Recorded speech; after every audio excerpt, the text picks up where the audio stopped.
అశోక అమలు చేద్దాం మహాసామ్రాట్ అశోక్ గారి ఆలోచన విధానం చేద్దాం. అశోక్ సామ్రాట్ గారి ఆలోచన విధానాన్ని జయప్రదం చేద్దాం. మహాసామ్రాట్ గారి అశోక్ ఆలోచన విధానాన్ని. Doctor Mendam Santosh Kumar, all India Ambedkar యువజన సంఘం జాతీయ ప్రధాన కార్యదర్శిని, అలాగే ఎస్సీ సర్పంచుల హక్కుల పరిరక్షణ సంఘం రాష్ట్ర అధ్యక్షుడు పనిచేస్తున్నాను.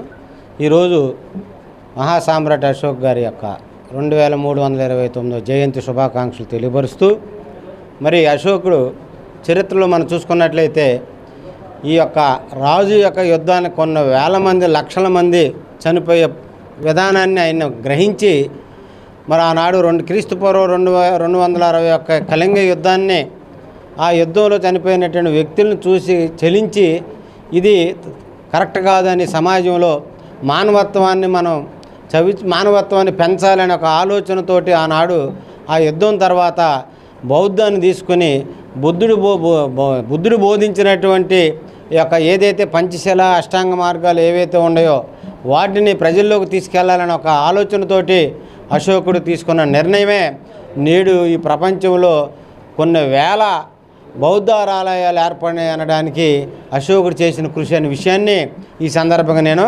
తెలియజేస్తున్నాను. ఆ బౌద్ధాలయాలే మళ్ళీ చరిత్రలో కొన్ని శివాలయాలుగా నేడు ఏర్పడడానికి మూలమైందనే విషయాన్ని కూడా చరిత్ర చెప్తుంది. కాబట్టి అశోకుడు ఈ సమాజానికి అందించినటువంటి మెసేజ్ సమాజ నిర్మాణంలో భాగంగానే మనకు అర్థమవుతుంది. ఏది? ధర్మచక్రం. ఇందాక ప్రొఫెసర్ ఫాల్ గారు చెప్పినట్టు ఆ ధర్మచక్రం ఏంటి? 24 ఆకులు ఉంటాయి. ఆ 24 ఆకులు 24 గంటలు.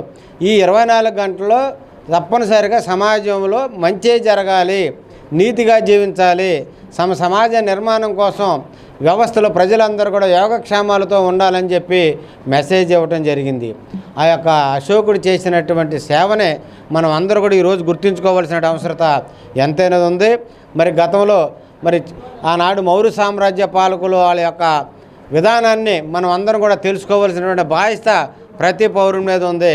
మరి చరిత్రలో తీసుకున్నట్లయితే బాబాసాహెబ్ అంబేద్కర్ గారు మరి ఆ ధర్మచక్రాన్ని తీసుకుని నేడు మన యొక్క ఏదైతే మనం రాజముద్ర ఏదైతే ఉందో పతాకం అందే ఫ్లాగ్ మధ్యలో మరి ధర్మచక్రం ఉంటుంది. ఆ ధర్మచక్రాన్ని తీసుకుంది అశోకుడు నిర్మించినటువంటి విధానాన్ని. ఈ విషయాన్ని సందర్భంగా నేను తెలియజేస్తూ చాలా ప్రపంచవ్యాప్తంగా ఒక మంచి మానవ ధర్మాన్ని నిర్మించి ప్రపంచ శాంతికి దోహదపడినటువంటి ఒక గొప్ప సామ్రాట్ చక్రవర్తి యొక్క జన్మదినం. అదే అశోక చక్రవర్తి యొక్క జన్మదినం 2329వ జన్మదినం. ఈరోజు ఇక్కడ ఆల్ ఇండియా అంబేద్కర్ యువజన సంఘం అధ్యక్షుడు డాక్టర్ మండెం సంతోష్ గారి ఆఫీసులో, మరి అదేవిధంగా మన రాష్ట్ర finance corporation director doctor Dasara Anjaneyulu garu వారి నేతృత్వంలో ఈ రోజున ఇక్కడ ఈ అశోక జయంతిని శుభప్రదంగా చేసుకుంటున్నాం. ముఖ్యంగా దాంట్లో నుంచి మనం నేర్చుకోవాల్సింది ఏంటంటే, మన భారత రాజ్యాంగాన్ని నిర్మించినటువంటి అంబేద్కర్ గారు కూడా అశోక ధర్మాన్ని మన రాజ్యాంగంలో పొందుపరిచారు. అదే గొప్ప విషయం.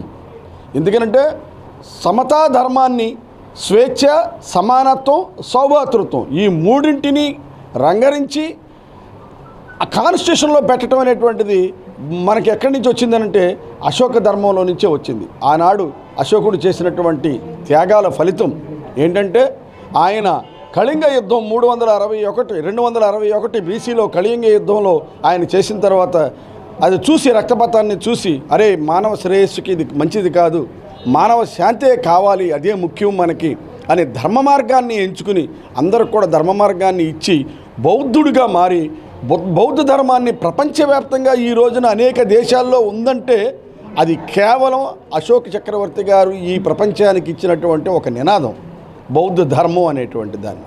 సో అహింసా ధర్మం, అహింసో పరమో ధర్మ అంటే అది అశోకుడు గారు ఇచ్చినటువంటి ధర్మమే అహింస. అదేవిధంగా మరి మనకు హిస్టరీలో చిన్నప్పుడు హిస్టరీ మా మాస్టర్ చెప్పేవారు, ఏమని, అశోకుడు చెట్టు నాటించాను, బావులు తవ్వించాను, సత్రములు నిర్మించాను అని. దాన్ని ఏదో విధంగా కొంతమంది ఇదిగా మాట్లాడుకునేవాడు. కానీ ఆ రోజున అంటే 2000 సంవత్సరాలకు పూర్వమే మన అశోకుడు ఇచ్చినటువంటి ఆ చెట్లు నాటే కార్యక్రమం ఈరోజు కూడా మన దేశ ప్రధాని నరేంద్ర మోడీ దగ్గర నుంచి ఇక్కడ స్వర్ణాంధ్ర అని నినాదం ఇస్తున్నటువంటి గౌరవనీయ ముఖ్యమంత్రి చంద్రబాబు నాయుడు గారు వరకు కూడా ఈ రోజున అశోకుడు చెట్లు నాటననే కార్యక్రమాన్ని దేశవ్యాప్తంగా చేస్తున్నారంటే దానికి నాంది అశోకుని యొక్క కృషి ఫలితం అనేటువంటిది తెలియజేస్తూ, మరి ఈ సందర్భంగా మీడియా మిత్రులందరికీ ధన్యవాదాలు తెలియజేస్తూ, ప్రపంచ శాంతికి అశోకుడు ఇచ్చినటువంటి ధర్మం బౌద్ధ ధర్మం, దాన్ని మనం ప్రజల్లోకి తీసుకెళ్తే ఖచ్చితంగా ఈరోజు మౌర్య వంశస్థాపకుడు, మౌర్యుల్లో అగ్రగణ్యుడు అశోక్ చక్రవర్తి యొక్క జన్మదినం ఆల్ ఇండియా అంబేద్కర్ యువజన సంఘ రాష్ట్ర అధ్యక్షులు మన మెండెం సంతోష్ గారి కార్యాలయంలో జరుపుకోవటం చాలా శుభ పరిణామం.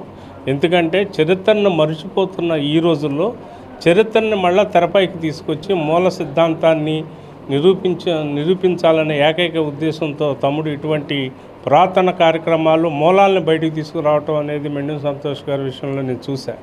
ఎందుకంటే ఇవాళ ఇప్పటివరకు చెప్పారు పాల్ గారు, సంతోష్ గారు అందరూ కూడా, ఇవాళ ఆయన చక్రవర్తిగా ఎనలేని విజయాన్ని సాధించి ఎంతోమందిని శత్రువుల్ని జయించి వారి యొక్క తలలు నరికేసి ఆ రక్త ప్రవాహాన్ని చూసి మనసు ద్రవించిపోయి అసలు నేనేంటి ఏ ఆనందం పొందాను ఇక్కడ, నాకు నేర్చుకున్న గుణపాఠం ఏంటని చెప్పి ఆ రోజున ఆ యొక్క చెట్టు కింద బౌద్ధ వృక్షం దగ్గరికి వెళ్ళి ఆలోచించి ఇది పద్ధతి కాదు అని చెప్పి అప్పుడు బౌద్ధ మతాన్ని స్వీకరించాడు. బౌద్ధ మతం యొక్క ముఖ్య సిద్ధాంతం ఏంటంటే నీతే దైవం, నీతి, అహింస పరమాధర్మం, ఇటువంటి అంశాల మీద తీసుకున్నారు.